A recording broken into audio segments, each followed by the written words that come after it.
Hello everyone, welcome to all exam mocks. तो RRB NTPC के exam से related आज हम इस वीडियो में देखने वाले कि कैसे मॉक टेस्ट की प्रिपरेशन करनी चाहिए, साथ में कैसे डेली हमारा शेड्यूल रहे। साथ में हम लोग देखेंगे कि कितने लोगों ने फॉर्म भरा है, क्या इसमें कंपटीशन है, कैसे चीज़ों का ध्यान रखना है, सिलेबस क्या है, इंपॉर्टेंट टॉपिक्स क्या हैं जिस पे ध्यान देना चाहिए हम लोग को। और मैं अपने मॉक स्कोर भी आप लोग के साथ शेयर करूँगा और आप लोग के रिव्यूज़ और कमेंट्स से हम लोग आगे का प्लानिंग करेंगे कि हम लोग कैसे आरआरबी एनटीपीसी को टेक ओवर कर सकते हैं। तो चलिए स्टार्ट करते हैं। जैसे कि आप लोगों को पता होगा आरआरबी एनटीपीसी एग्ज़ाम के बारे में, तो हम लोग एक नॉर्मल बताते हैं कि आरआरबी की एनटीपीसी का एग्ज़ाम आरआरबी द्वारा किया जाता है और इसमें बहुत सारे पोस्ट होंगे। तो आप जिन जिन लोगों ने अभी यहाँ पर वीडियो देखने आया है, तो आई होप कि आप लोगों ने आरआरबी एनटीपीसी का फॉर्म भरा होगा और उसमें कुछ 8 7 8 पोस्ट थे और हर एक पोस्ट पे आप लोग ने किया होगा। आप लोग के प्रेफरेंस वाइज सेलेक्ट करना पड़ता है, उसमें सारे पोस्ट रहते हैं जो भी टीटी एंड ऑल, सीटिंग वाले भी, बाकी रनिंग वाले भी, हर एक डिपार्टमेंट से पोस्ट उसमें रहते हैं।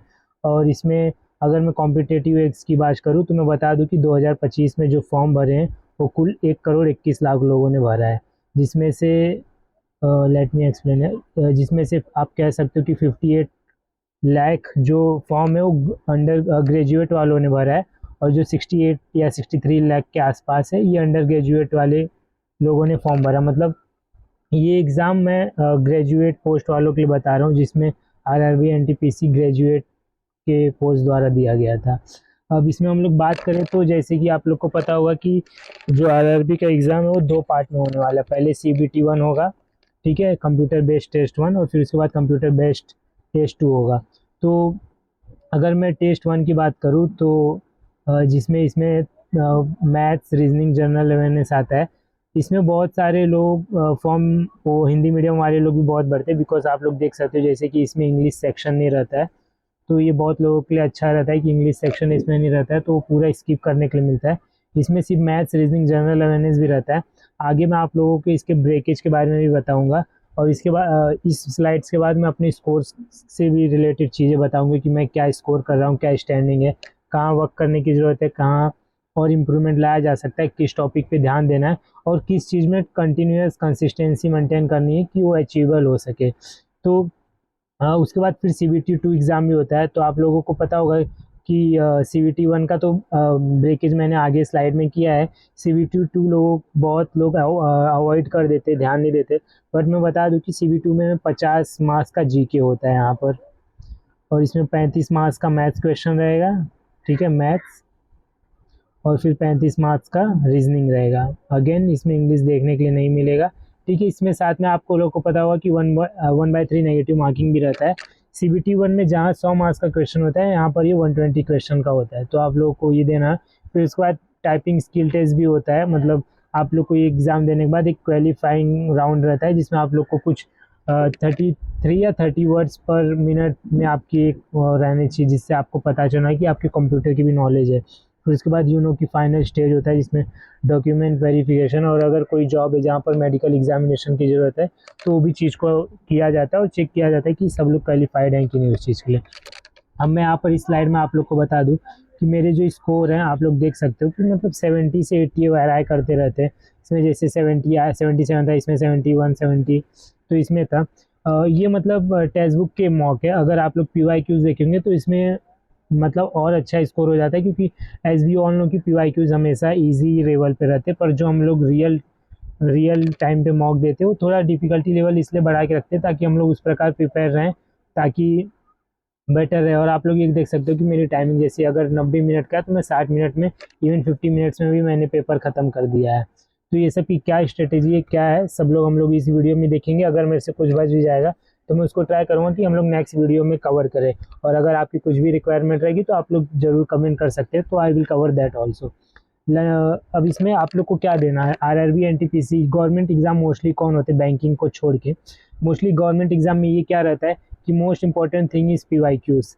अगर आप लोग PYQs को अपने एकदम स्ट्रांग रखते हो, चीज़ों पे बहुत अपना मेन पावर बना के रखते हो, तो आपकी चांसेस अपने आप बढ़ जाते हैं एक अच्छा स्कोर लाने के लिए।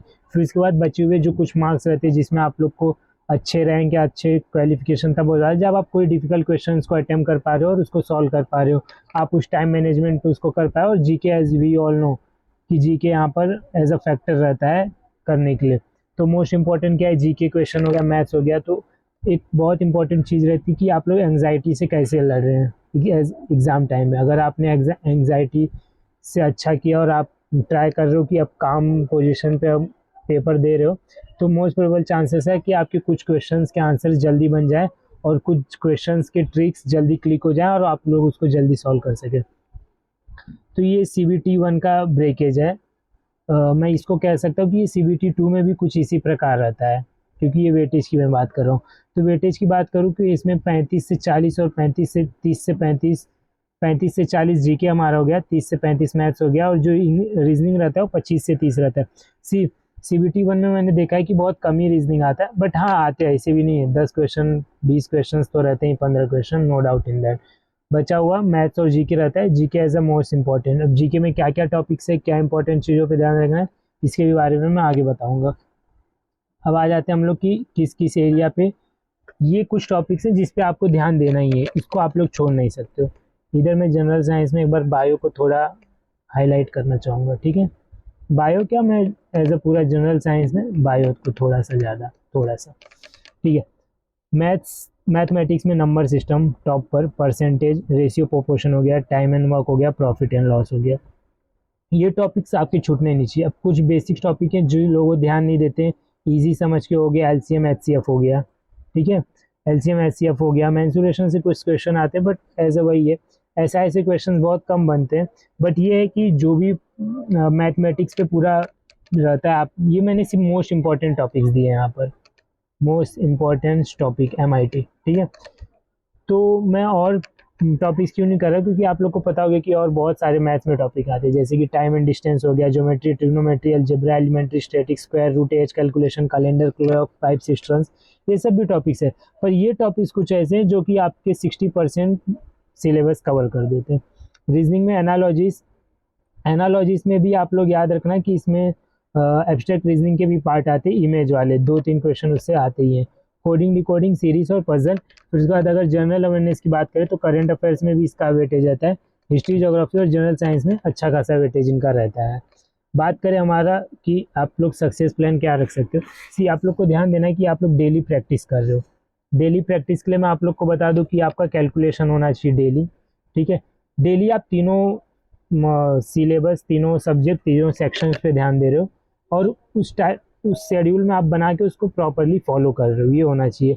फिर आपने जो भी किया, आप अगर वीक में एक मॉक दे रहे हो तो मॉक के साथ ध्यान देना कि रिवीजन भी आपका रहे। अगर एग्ज़ाम का डेट आ गया तो आप लोग मॉक का कंसिस्टेंसी बढ़ा सकते हैं कि मतलब 2-3 मॉक देना। अदरवाइज अगर आप लोग वीक में 1 या 2 मॉक देते हो तो वेल एंड गुड है। आप लोग ध्यान दे सकते हो कि जीके और मैथ्स में जो पार्ट्स हैं बहुत बेसिक्स, सिली, मिस्टेक्स, नंबर सिस्टम वाले पार्ट्स, उस पर ध्यान दो, ठीक है। उसके बाद ये नॉर्मल, अगर आप लोग चाहिए तो महीने में कोई फॉर्मूला बुक हो या आपकी कोई नोट्स हो तो उसको रिवाइज कर लो। मंथली असेसमेंट में मैं यही रखना चाहूँगा। और अगर मैं कंप्रिहेंसिव रिव्यू की बात करूँ तो फाइनल रिवीजन जो होना चाहिए आपका जीके का, वो एटलीस्ट 5th टाइम तो होना ही चाहिए, कि आप लोग 5वीं 6ठी बार, मतलब जितना ज़्यादा हो सकता है तो अच्छा है, पर 5वीं 6ठी बार आपका रिवीजन होना चाहिए, ताकि आपका बहुत कॉन्सेप्ट और हर एक टॉपिक को और पॉइंट को आप लोग क्लियर करो। आप लोग को पता होना चाहिए हर्षवर्धन को किसने हराया, ठीक है।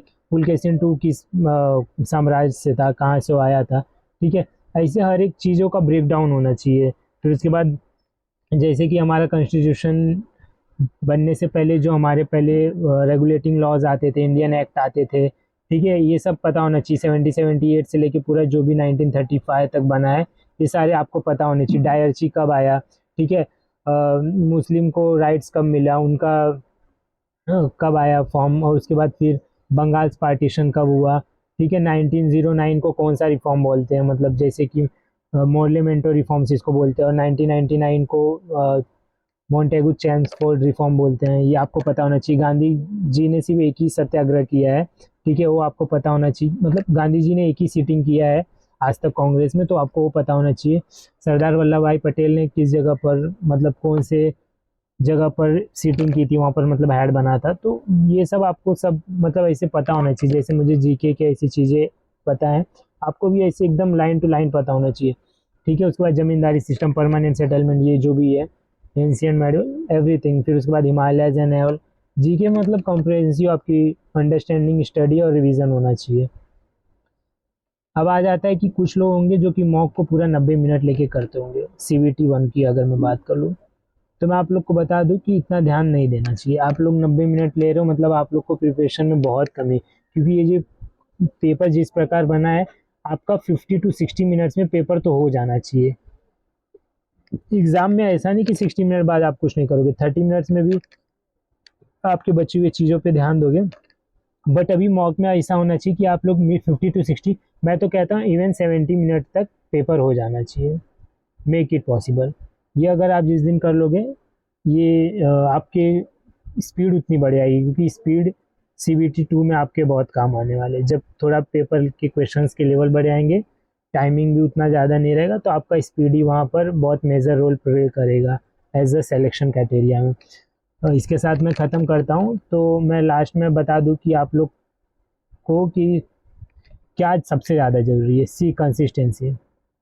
कंसिस्टेंसी पे बहुत लोग ध्यान नहीं दे पाते। अगर आज मैंने 1-2 दिन पढ़ा, फिर उसके बाद मैं अगर तीसरे चौथे दिन नहीं पढ़ रहा हूँ, तो 5वें दिन पढ़ के मतलब नहीं है। तो सबसे इम्पोर्टेंट है छोटा छोटा शेड्यूल बनाओ, लेकिन कंसिस्टेंसी रहो। पूरे वीक, पूरे मंथ, ठीक है, कंसिस्टेंसी रहो चाहिए। तो इन आपके एक दिन में ही ब्रेक का दिन होना चाहिए कि मैं कुछ ब्रेक लेके कुछ कर ले रहा हूँ, थोड़ा रिलैक्स होकर पढ़ रहा हूँ।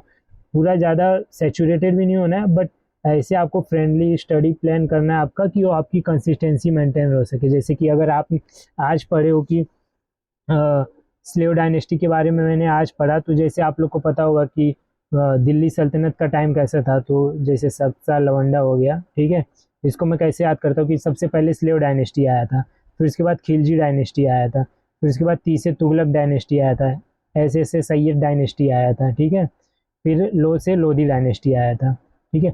आप लोग को पता होना कि अगर मैंने स्लेव डायनेस्टी पढ़ा तो मुझे खिलजी पढ़ना है, फिर तुगलक पढ़ना है, फिर सैयद पढ़ना है, फिर लोधी डायनेस्टी पढ़ना है, और कंसिस्टेंसी इसी मेंटेन रखनी है। फिर उसके बाद बाबर आता है, इब्राहिम लोधी को हराता है, और उसके बाद मुगल एम्पायर का फिर संतुलन चालू होता है, मुगल एम्पायर का।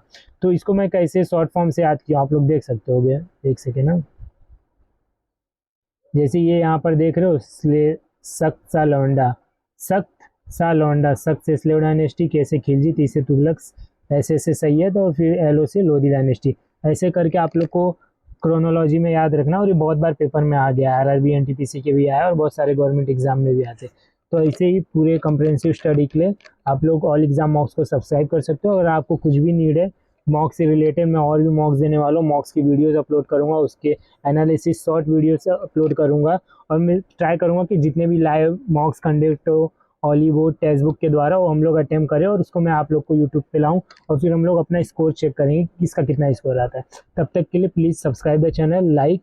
तो मिलते हैं नेक्स्ट वीडियो में। Thank you.